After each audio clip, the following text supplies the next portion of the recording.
course, right. Clyson's a dirt tracker as well, so he actually comes down to Mike Hatcher, our local club, and he races our race there. We actually race together at the moment. Right, well, I'm SJ's godfather.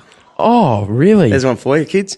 Okay, Yeah, exactly, right. So I haven't seen him for a couple of years, right? Yep. But love him to bits. Yep. So imagine that, 24 hours with Shannon, and we're on a 1989 Yamaha, like a piece of junk, racing against factory teams. Yep. The thing didn't start for 20 minutes, but we got through it, mate. It was the best thing. The track laid rubber, all the things that you would feel in a real race bike happened in this over race, 24 hours. You know, you just could not. You get into such a rhythm, and you're racing side by side with dudes at 45 kilometers an hour. Yeah, we did that at wasn't 24 hours, but we did a 2-hour endurance race this year. Was for the third round of the Asia Road Racing Championship. They always take it to Suzuka, in Japan. Yep. And they always do a 2-hour endurance race, and it's really hard. Like, if it was dry, it'd probably be not too bad. But every time we go there, it rains, and it's so hard to keep your focus in the pouring down rain for that long. So that's one of the most technical circuits you'll find in the world. And when that's raining and you're going up and down hills and through S's and stuff, it gets crazy. But it's a good thing to experience. It's hard because your body falls into like a zombie dream. Yeah, and you just sort of feel the flow everywhere. Things are happening. Then I found myself looking at my arms going, I'm just looking at someone else's arms. Like I wasn't really dangerous. Yeah. I mean to say. Like I couldn't even zone out for some reason the brakes were working, but I was not controlling it. It was this really strange feeling. Yeah. Let me ask you what it was like then because I know I raced Formula Fords. When you go from dirt bikes, which have loads of power, and only a dirt racer knows the feeling of when the track hooks up, that what we'd say hooked up, and you get that little burst of absolute, and there's no wheel spin, and the thing is just just driving everywhere. But then you get on a road bike, and you've got positive power pretty much a lot of the time. Yeah, when the first time I want to ask you if you can go back to the first time you got on one of these practice bikes, one of these great race bikes. You talking about road racing? Yeah. Yeah, actually the first time I got on a road bike was one of my mates he was dirt tracker at the time. He sort of did the same thing as me, went into road racing. He's gone overseas a couple times. He come down and he was doing some training on the Gold Coast just down at Extreme Karting, and I because he was a good friend, I thought, I'll go out and have a watch. Now, at the time, everyone had always told me, you're not going to be any good for road racing, you're going to be too tall. You got a bit of a motocross style, go do that or something. But, I never had, I did do motocross for a few years, but, it came to the point where I was trying too hard, and it's just so easy to get hurt and crash in motocross where I just didn't want to take that sort of route. And, because it was just at that time I was young and I was dumb and I was doing dumb stuff by hitting the wrong things. And so, Or the way I put it is some guys love to jump. Yep. Other guys love to go fast around corners. Yeah, Would you agree? Yeah, I love to do both, but sometimes it would only take one wrong moment and I was in the tears going home in the car. So, anyways, going back to when I went out to the go-kart track, I watched my mate spin around for a session or something. I called my dad straight up and I said, Dad, I've got to have a go at this. And fair enough, they were out there for 2 days, so that day I just watched, and next day I was really lucky. Dad actually went up to a bike shop in Brisbane and he found the cheapest thing he could, just a naked bike, no fairings. It cost him about, I think it was $1,500, which wasn't bad.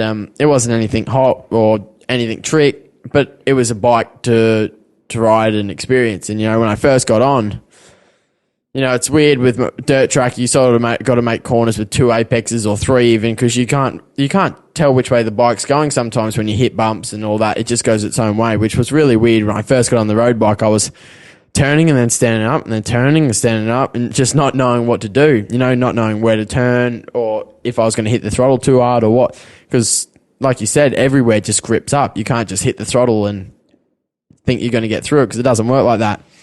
And it was really difficult because the first day when I actually went out there, it was pouring down rain. Wow. So it was slippery as, and I wasn't used to it. And, I was putting my feet out everywhere like I shouldn't be, but I was doing dirt track at the time. Yep. So it was really different. But, that was the bike that got me around for the first few days. And I was lucky enough to end up on a Yamaha R15, a 150, which was the same CC, but a much better model, handled better, had better speed, just everything, because the bike that my dad got was just a cheap, ride around bike. So then I got on that for a few times and, started getting the hang of it, started getting knees down and, having fun. And then a guy from Sydney actually come down, someone else who went overseas a few times for road racing as well. He rode Moto3s overseas and he come down on a Moto3 and he let me have a go on his Moto3 around the go-kart track and that was incredible. Like them things fly. Real brakes. Yeah. Real brakes, real power, just it's the things that they race in the World Championship these days. So it was good to have a go on that and that just sort of just got me addicted to the road and I just never have stopped. Did you feel this? Because you've got friends, we've got friends. Like I don't know how you do that. It's so fast.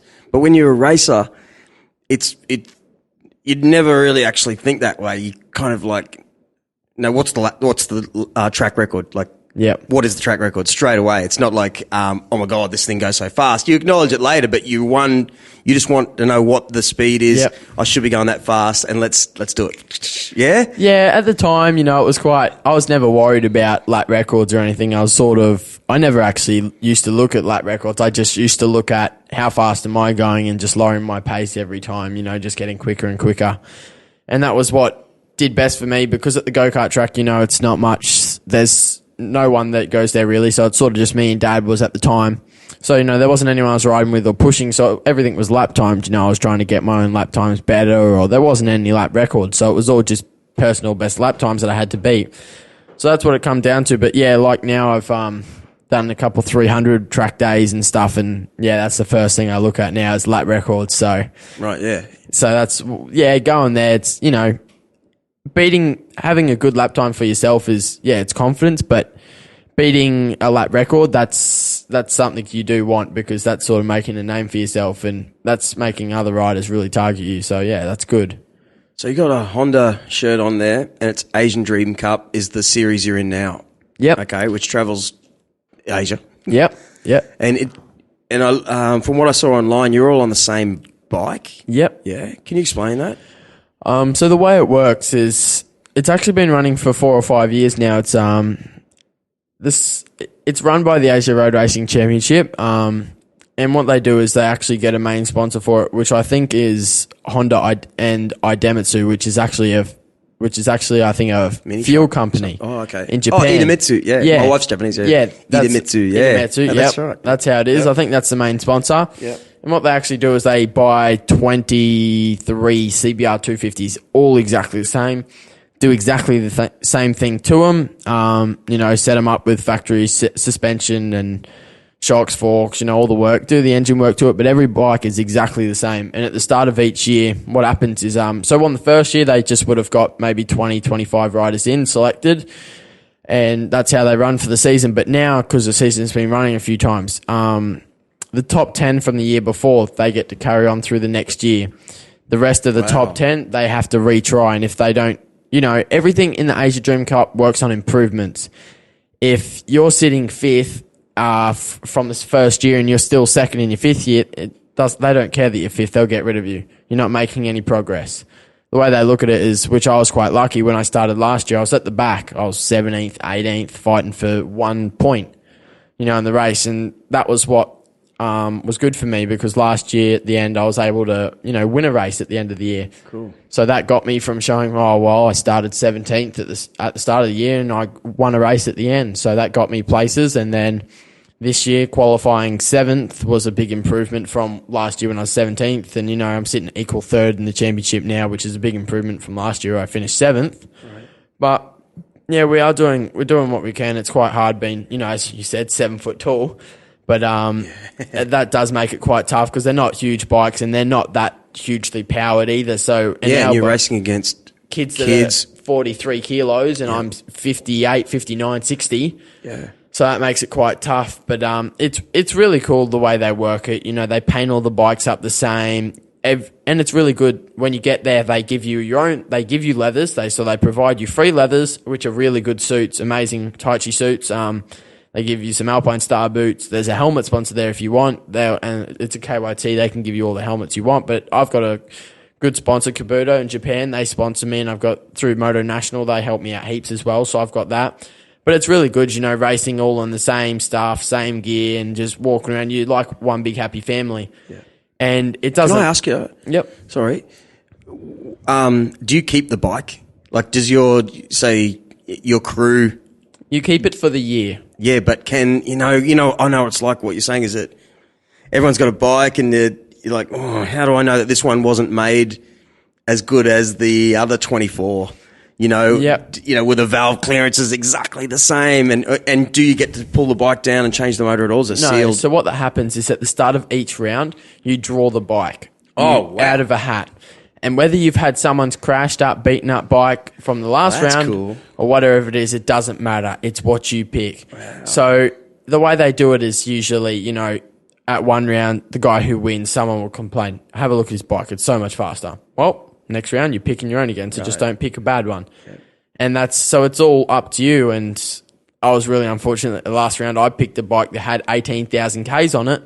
When that hadn't been rebuilt like the other ones did, and they only have 6,000 to 8,000. So I had double the Ks, and it was overheating and, making mistakes, which is really hard, but that's luck of the draw. Yeah. So that's what happens if you don't get the right bike. Well, you're going to have to fight for it. So yeah, it's good the way they do it. That's a great idea. Yeah. No one can really complain. There's no time throughout the weekend where you can pull the engines down and do your own thing. It doesn't work like that. You're all in a big pit, probably a couple of times the size of this room, and you can see everyone. Yep. And you can't take the bike out and do what you want. You can't put in parts. If you're putting in parts, there's going to be at least 5 or 6 people that are going to see you, and no one's going to hold that back. So I bet I know what you guys do then. Tire pressure. Yep. You go nuts with tire pressure. Tire pressure is crazy. Main thing because, we get a set of tyres for first practice and second practice, and then they give us a new one for qualifying. That's it for the rest of the weekend.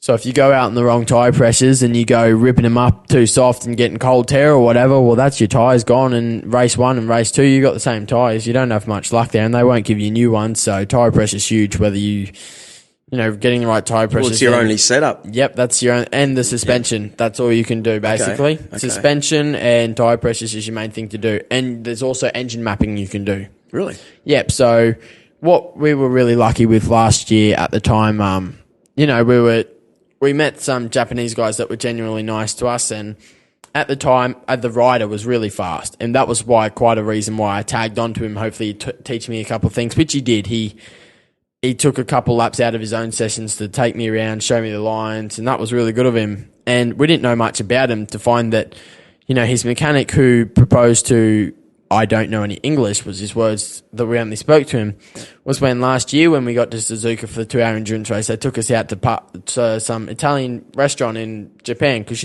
we love Italian. Yeah.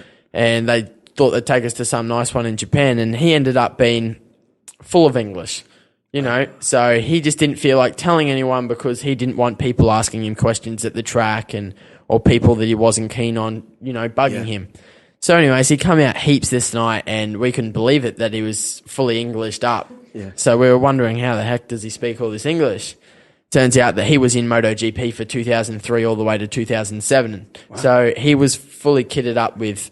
So this rider who was doing a little bit of engine mapping, we thought, he's just a Japanese mechanic, Well, he's not. He's got all the HRC programs in his computer and all the wiring looms and which was really lucky for us because we tagged on well there, and he's been doing our bikes like the same as his riders ever since. So, we really did luck out there, and he does do a great job on, doing the wiring looms and the engine mappings on it. And it's huge. Sometimes you drop. What does wiring looms mean though? So what they do, you get a wiring loom that you plug into your computer, which is the HRC wiring loom.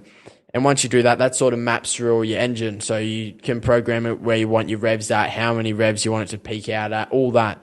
So you get wiring looms, and you get your own choice to have whichever wiring loom. But he has HRC wiring looms that he connects up, and they're much better. And, they do offer that, but he has some sort of program that helps him out and that really makes the bike set off, which is awesome for us.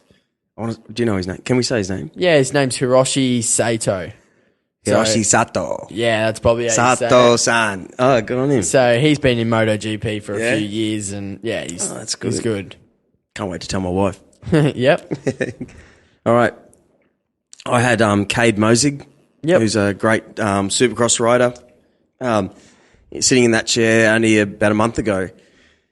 And here's the difference with all kinds of racing. When it gets to bike racing, you've got a whole team behind you.